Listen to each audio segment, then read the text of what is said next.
I want to talk to you today about atrial fibrillation. If you have it, of course, you know exactly what that means. But to describe it, atrial fibrillation, first of all, the atria are the upper chambers of the heart. You have four.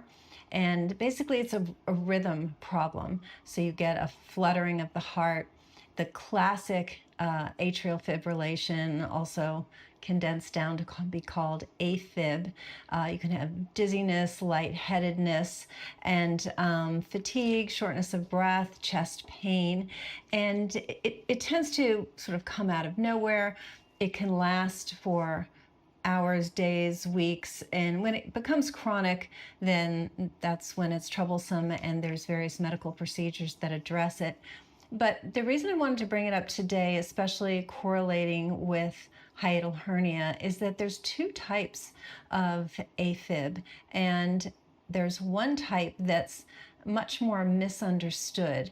And the reason for that is that AFib is kind of classically associated with heart disease and high blood pressure and vascular disease and histories of stroke. And so you fall very strongly into that cardiac health history. But there's something called vagal AFib, which has to do with your vagus nerve.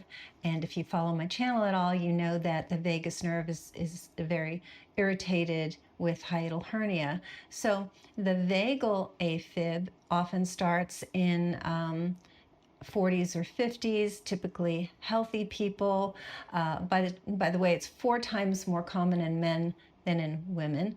But it starts 40s, 50s, very paroxysmal is the word, meaning you had it for a little while, it went away. It could go away for months or even years, and then it comes back. But it tends to, as you get older, become more chronic and more bothersome, and that's when you seek out help. Now, the thing to understand is that when we're talking about the heart rate, well, your heart rate, it's controlled by your autonomic nervous system. Sometimes people think of it the automatic part of our nervous system, because you don't have to tell your heart beat. Similarly, you don't have to tell yourself breathe. So there are things that happen automatically. So that's the autonomic nervous system.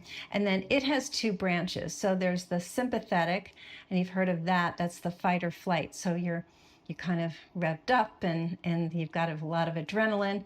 And then there's the parasympathetic, which is called the rest, relax, digest part of your nervous system. And that's more vagal nerve influenced. So the vagus nerve calms everything down, and then the sympathetic nervous system revs everything up. And as long as they're balanced, then we do just fine. But when you have what's called increased vagal tone, or you lean more toward the vagus influencing your heart rate in this particular example, what happens is that your heart rate can dip quite low, and then you go into what's called this atrial flutter. Now that differs from the classic atrial fibrillation, where it's much more sympathetically driven. So patients are maybe exercising, they're active, and the heart rate spikes very high with this type of atrial fibrillation. Again, the more classic one. Getting back to the vagus for a second, even if the person is active, their heart rate does not spike high.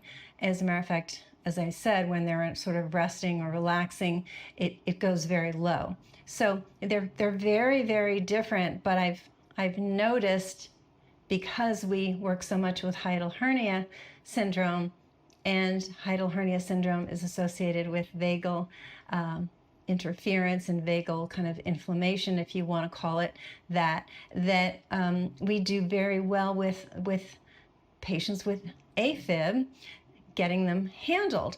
But they don't have that classic AFib, they have the vagal AFib. So hang in there with me as we continue to go through it. So these people, the vagal AFib tends to sort of turn on at night. And so anywhere between like 9 p.m. to 9 a.m. So at the end of your day, once again, now you're going into more of a vagal tone, because your day is done, you're sitting down, you're reading, you're watching TV, you've eaten, because remember, the vagus initiates digestion, right? So you had a meal, you're digesting, you're relaxing, you're slowing down, you're sleeping. All of these are vagal activities. So, and that's when you go into this scary AFib. You know, it can wake you up in the middle of the night. It can get your bladder active, so you keep getting up to urinate. You don't know why. Your heart feels funny. And so again, with the vagal AFib, you can actually turn it off, or some of the methods I'll give you to turn it off is you could wake up in the middle of the night and kind of jog in place, and that sort of gets you sympathetically driven, and that can turn it off. I'm going to look down at my notes for a second as far as other things to self-correct. So you can elevate the head of your bed. You can, well, hydration is always key. Magnesium helps, but some of the things to kind of caution against is to not eat a heavy meal and lie down, not eat a very spicy meal or gassy foods. And if you hearken back to hiatal hernia, if you have that or you have digestive disturbances and you've noticed a correlation between not feeling well digestively and your heart palpitations initiating, you'll see that this list is very correlative with what bothers you. And if you eat a light dinner and at the end of the day you eat a very light meal, you give it a good 3 hours before you go to bed, you're not eating gassy, spicy foods, because the spicy can irritate the stomach, the gassy increases the intra-abdominal pressure, stomach goes up, diaphragm goes up, heart gets irritated. So all of these things are very, very similar in how to treat this vagal atrial fibrillation, as correlated with what we tell you to do for hiatal hernia, sort of the do's and don'ts. Another key thing is if you've been suffering with atrial fibrillation, there's again, sort of the classic sympathetically driven type of AFib where the heart rate goes very high, and the medications used for that, and I won't get into specifics because I'm not a cardiologist, but the medications used for classic AFib will not work for vagal AFib, because remember, sympathetically driven, you're all revved up, and those meds are going to try to make everything slow down. And if you're already too slowed down, as in the vagal form of it, you're going to feel terrible. So it's important to share this information with your cardiologist. There's a great cardiologist, Sanjay Gupta. He's from the UK, but he's on YouTube, and he goes into great depth about the various types of atrial fibrillation. He really understands it. He also understands, he doesn't call it hiatal hernia, but he understands the correlation between stomach irritation and what happens to the heart as a result, which again, very few cardiologists even touch upon, let alone understand. So he's a great listen as well, but I definitely wanted to touch upon that with the medication. The other thing is there's a little test you can do on yourself. So it's called the CHAD-2 VASC score, VASC meaning vascular, so all your blood vessels. And it's simply you get a point or two, and I'll tell you how to score it.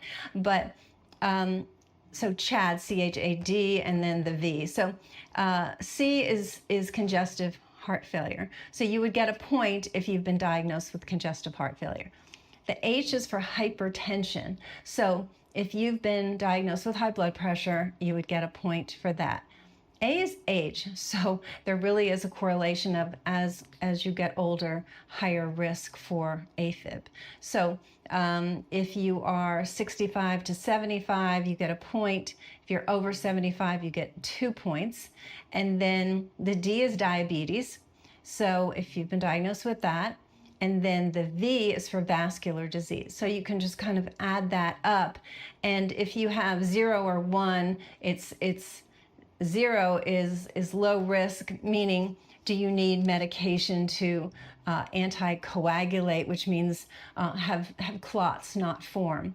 And I want to go into this next. But if you have a score of 1, then you're at sort of medium risk, and anything above 1, it's kind of likely they want you to medicate. But you can see that all those things, congestive heart failure and high blood pressure and vascular disease, other than the diabetes, is a very cardiovascular profile. And again, those are the people that typically get the AFib.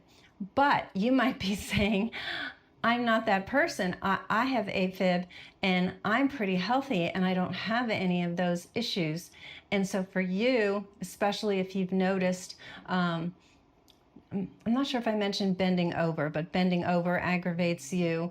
I think I mentioned that along with lying down, the heavy meal, etc. If this is more you, then you're in a very different category and has to be treated very differently. So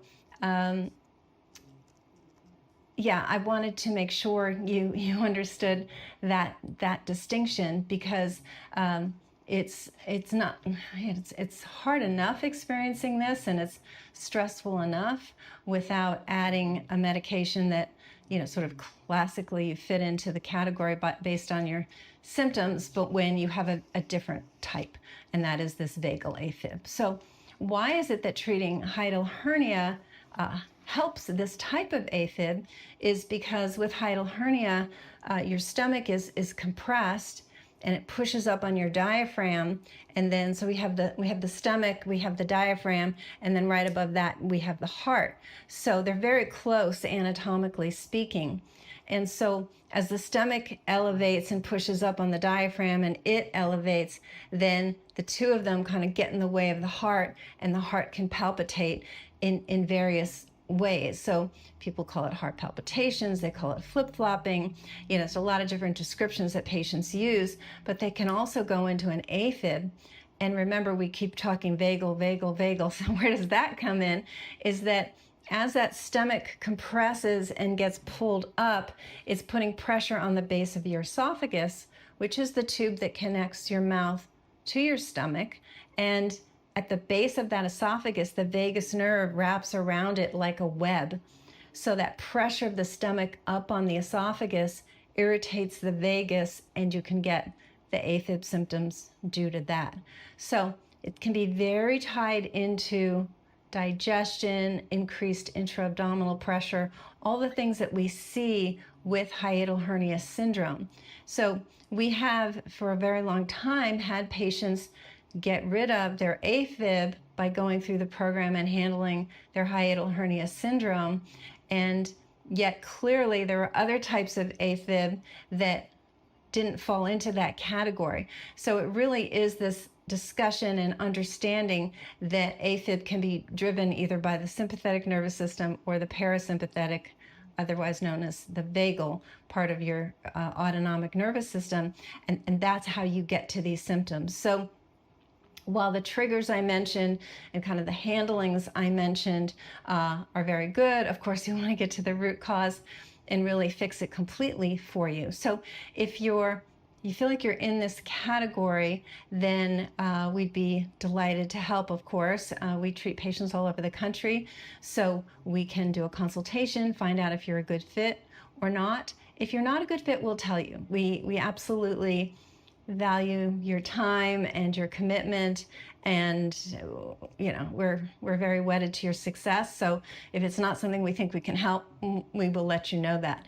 But AFib is stressful on the heart, and heart disease is our #1 killer. So getting to the root cause of why the heart is stressed is very, very important. And it might not need heart medication. It might, but you know, we can determine that. So anyway, I hope that was helpful, because a lot of people suffer. It does increase with age, but it's not one of those things where, okay, you're older, you're gonna, you know, you're likely to get it. Not if everything's functioning the way it should. Remember, these human bodies are beautiful machines. They know how to heal, they know how to repair, and they're very robust. And that's why I love what we do here. So give us a consultation if you need help in this area, or if you just want to improve your health, and give the channel a thumbs up and subscribe, because that's how more people get to see this information.